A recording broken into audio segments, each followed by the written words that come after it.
Hello, welcome back to my channel. Thanks for stopping by and gracing me with your presence.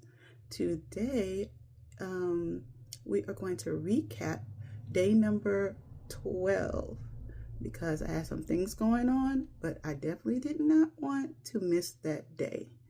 And so, same old, still drinking the honey and still keeping up with the lemon and the cucumber and sometimes the coconut. I'm trying with the coconut.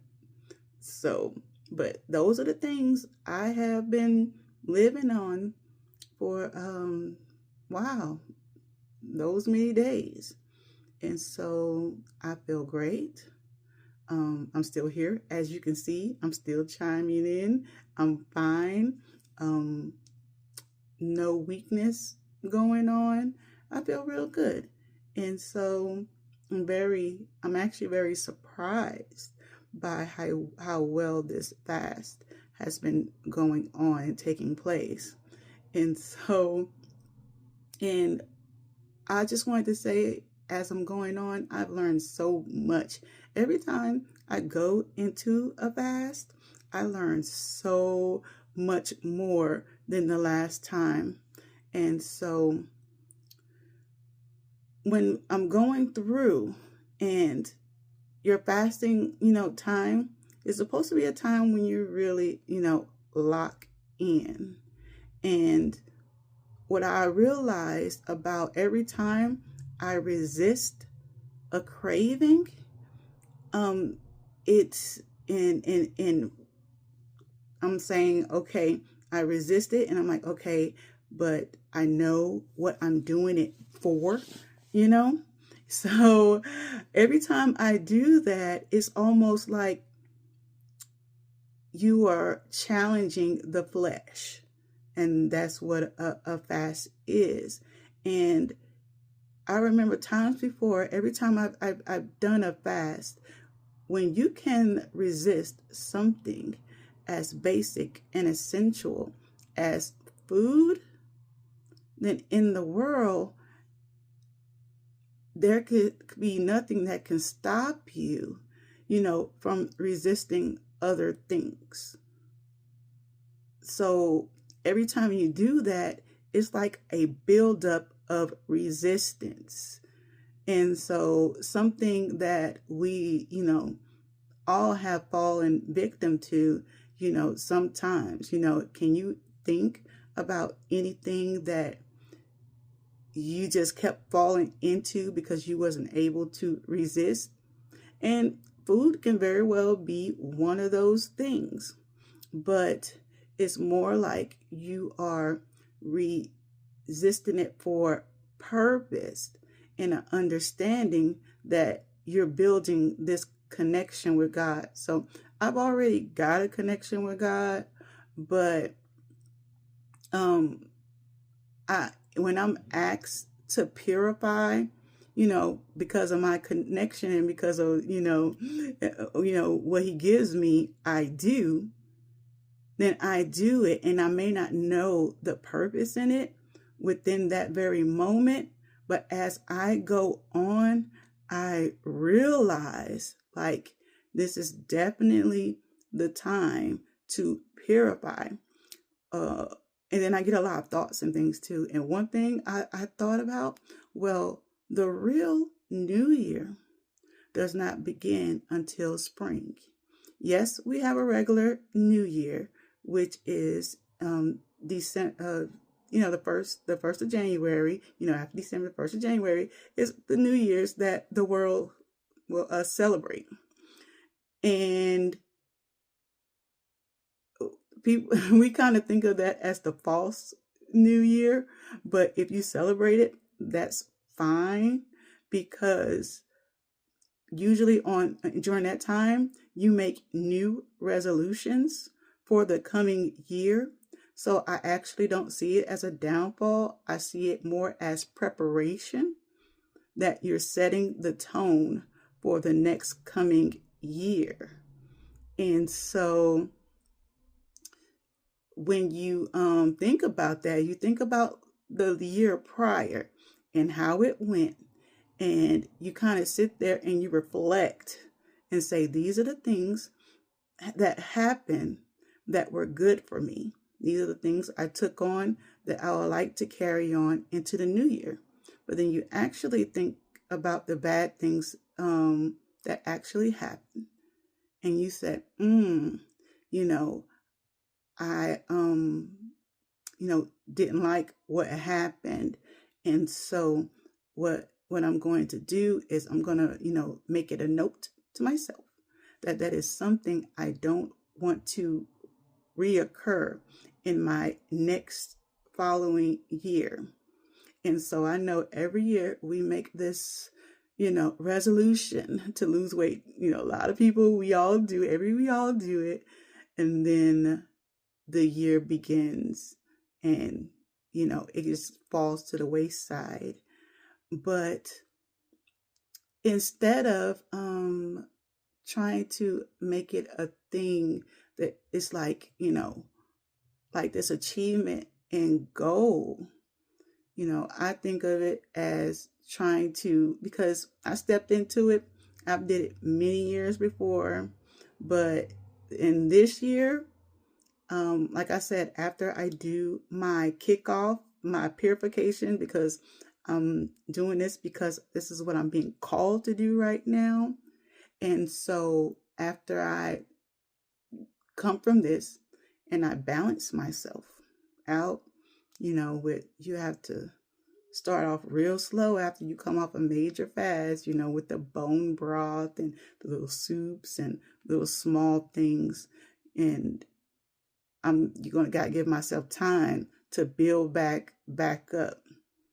Then I can go into the lifestyle change. And so nobody ever says that it's easy, but and people hate to hear take it one day at a time, but it's just about being mindful every day. And I have to remind myself to be mindful every day. Okay. But if you did that, it's fine. But what I just learned during this time of purification, the purification that God has me doing is before the spring, and we fall into our new year. So I found out that would be great. I'm pretty sure it's gonna let me know about some more stuff, but until now, this is good. So I'm like, that's a good thing. There's nothing wrong with doing that. Another thing that I was thinking of, since all these things are going on in the news with looking at, I'm not going to go read the files. Enough people are going in and they are doing that, because I'm pretty sure it's pretty disgusting. But the fact that we knew that people were eating people, because so doing really inhumane things, get it? Inhumane things. So it makes me think about how less all these companies, because these companies are involved, all the heads of these companies and things, they don't care about people. This Campbell Soup Company guy came out and said that his digital printed meat is for poor people. And so to think about that, how they think about us, you can't trust anything anymore. And the purification is for that, because I feel like society was under a spell. And the only way to break this spell is if the people purify themselves and consecrate. And so they, especially now, like I said, they was talking about some of the emails and things, and they was talking about taking stuff to the lab and stuff like that. It instantly made me think of lab food, and how McDonald's was switching over to lab meat, and sometimes, and I'm not trying to be funny, like how many do we really every day, when you look at the stores and how filled they are with meat, are you really sure that the United States has enough cows to keep every store full? Like, where is this meat coming from? And, why is it so, they put dyes in it to make it look like the color, because they're always into what it look like and not into what it is. Okay. And so, oh, the sun is coming through real hard. Okay. They're always into what it look like and not what it really is. And it's a purification from that, also. And to be honest, I like Taco Bell, but I've always wondered, I'm like, this don't even really look like meat. Okay. So, and if you don't feel, after listening to these people talking about eating people, if you don't feel the need to cleanse and just purify your system, it just it all makes sense. It's all a spell. We are definitely under a demonic spell, and they have to get you to eat sacrifice things to keep you under this illusion. But the thing is, the people that are attuned, the people that are prepared for this, they weren't able to put that, because they're always cleansing, they're always purifying. I don't care if they're doing like a smoke cleanse or whatever it is they're doing to purify. They're always doing that. And so they can't hold people down who are, into that. And I'm not trying to be funny. Some of us, me too, when I was in church, they get you to come under these spells by getting you to, you remember when you used to do communion and you take eat the flesh of a man and drink the blood? Okay. And so that was the start of you being under that spell. Okay. And so we have to cleanse ourselves from that type of stuff and understand that source. I don't call him God, because to me, that's what we call the lower level beings. If you're able to call a lower level being a God or something like that, because if you spell God backwards, it spells dog, D-O-G. That's derogatory to God. So I call him source. And I call him source because what? He's my everything. He's everything we need him to be when we need him to be. Okay? Very simple. There's nothing witchcrafty about it. It's just he's source. And you can't compare him to all this other low-level stuff that's going on down here. Okay? So if we had a name, we would use it. But we don't have it. So, and we just do it that way. And so yeah. And so when we're down here, you just have to be careful that we and all this happened because we were not knowing. We didn't know. And when you think about that other religion, and they knew, because they only eat kosher. They only eat from their butchers. They only eat from their stores. They only eat through their people. They do not travel outside them sources to get no food, because they have understanding about the food that is given to us. Even in the things we like they had cat secretion. Like they would take they would take secretion from the rectal of a cat. Yeah, my video cut off. But anywho, so yeah, they put the cat secretion in like food, and they keep doing these weird things that they know that's not supposed to be in food. And to them, they sit back and laugh because they're like, yeah, they're eating those, and it has these, they allow, the FDA allows them to have so much rat poop and things inside the food and contaminating the food.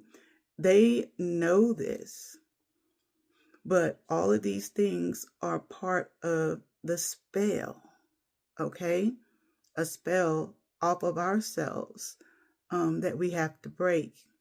I got a song, it keeps coming up, and it says, it's the anointing that breaks the yoke.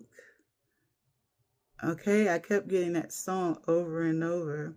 And so if we're going to break the yoke of bondage over America, people are going to have to tune in. Now, when I say this, there's not going to be, many people to do this, but it doesn't have to be many. Like I just said, it's the anointing that breaks the yoke. You remember the story of Sodom and Gomorrah? And Lot was questioning God. Like, hey, if I can get 2 people, if I could save 2 people, would you save it? And God was like, well, yeah, if you can get 2 people, and well, if you can get 4 people and then 10 people, would you save it? And pretty much God was like, yeah, I'll save it. But then it wound up burning down because he couldn't get no people. He couldn't get no people, right? So it's all right. It was just that bad, huh? But basically what he was saying was, if I get the people to wake up to what's going on, and, then we can actually bond together and tear down these walls of destruction. If we can get people to wake up from it. And we don't need a lot. Remember, 144, right? So 144,000 is not a lot of people. But if you think about it in terms of frequency, what each person as a frequency can hold, it's like an amp. You know what I'm saying? They're amplified. That energy, then,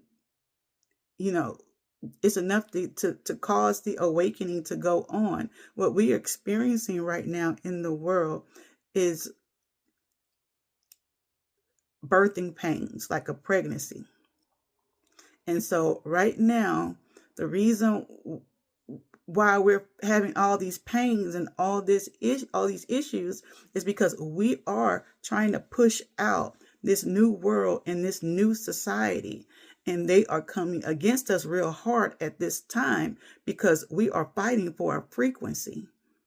The other times, they held the frequency. They held the ball. And so, but this time, they caught us, they caught us unaware. And we didn't have the knowledge that we have today as a collective.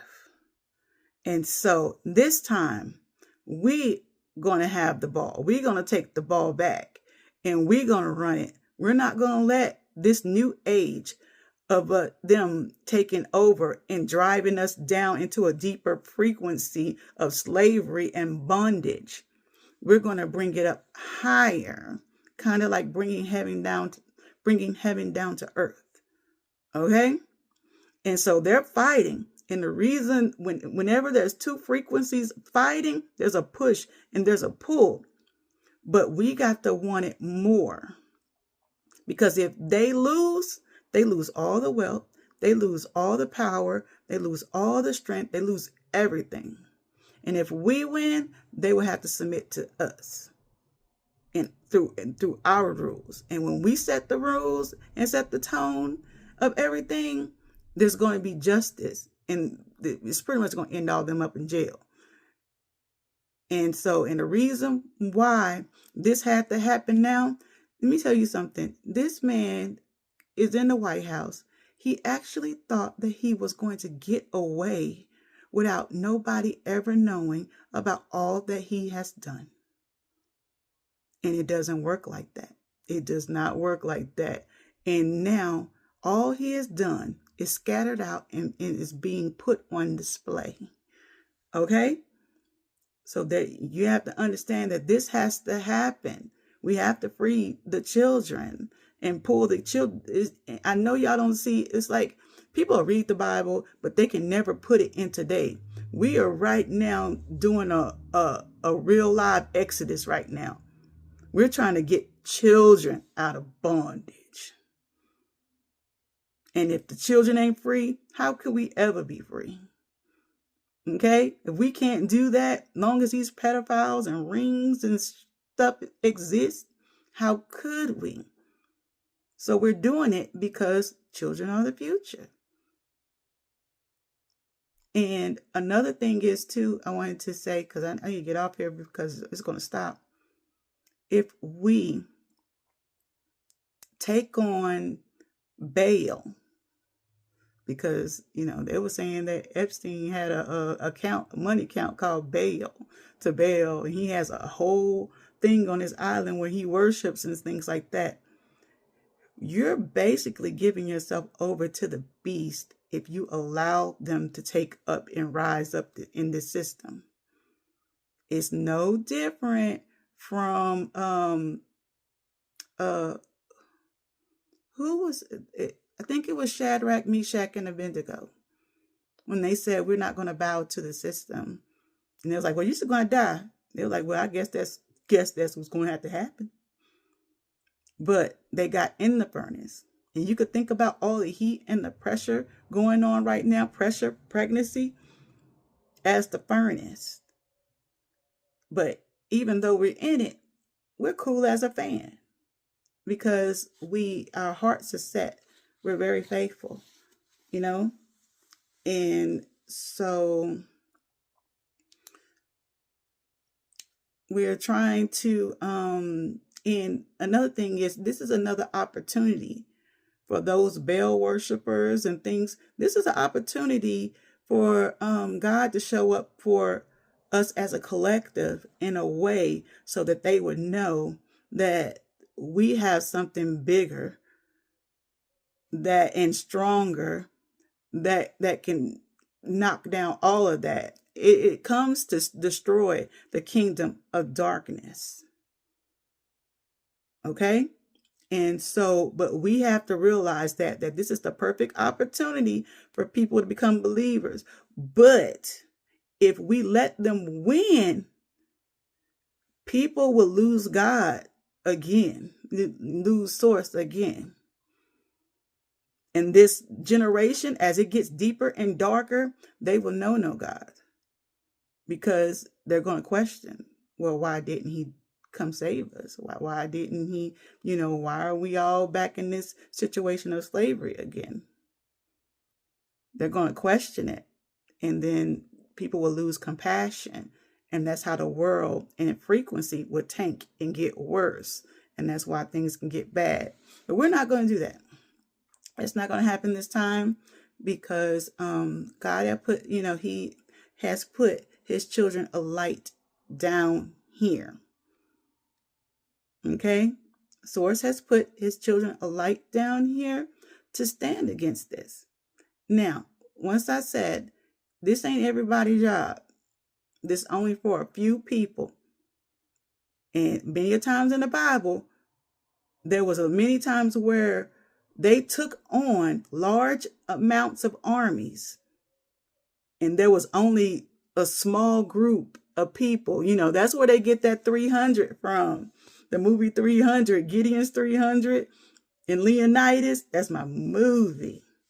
But what I love most about the 300, there wasn't many, but what they said was, when the little farmers and stuff came to help, and they laughed like we need help. Like, he was like, what is your occupation? And he was like, well, I'm a blacksmith. And they're like, I'm a baker. And he was staring at them like, Spartans, what is your occupation? And they go, they warriors. They're warriors. And they are made for this. Okay? And for this, the people of God, the ones who came down here that understand spiritual warfare, y'all are made for this. Okay? So it's no fear in this war. It's just strategy. What I loved about 300 is what made them powerful was strategy. And I love that. They had their little, when they would cover all themselves with the shield and the one guy would jump out and they would get the battling. And that's what made it all the more impressive. You got to have strategy. And what I don't like about what's going on today is everybody is like mouth drop, but it's like you don't have no strategy. But the enemy has strategy. They pulling strategy on us left and right. They pulling out all the laws. They're the things that should be working for us are working against us. And they're pulling out all these laws on us and things like that, trying to lock us down, trying to get us to shut up, trying to just shut everything down. And if they get us in this beast system, everything is going to be, implanted in this system. And it's going to determine if you can even buy food, if you can buy a car, if you can buy a house, if you can buy anything. They're going to have you on a point system just like they do with credit. And if you ain't got good credit with the system and things like that or whatever, you're not going to be able to do anything. And that's how they're going to force people into societies like a caste system. You know what I'm saying? And so, and when they force you in these caste systems, like in India, they used to have them, you won't be able to get out of them. I don't care how hard you work. You're not going to be able to get out of that caste system. So, anywho, just reminding you what we're in the fight for. And it's not about quantity, about your numbers. It's about the anointing. It's about the frequency, your connection that you possess. And if you can get that up, if one can chase 1,000, two can put 10,000 to flight. Okay, so I think I'm going to end it there. And so enjoyed you. See you tomorrow. Bye.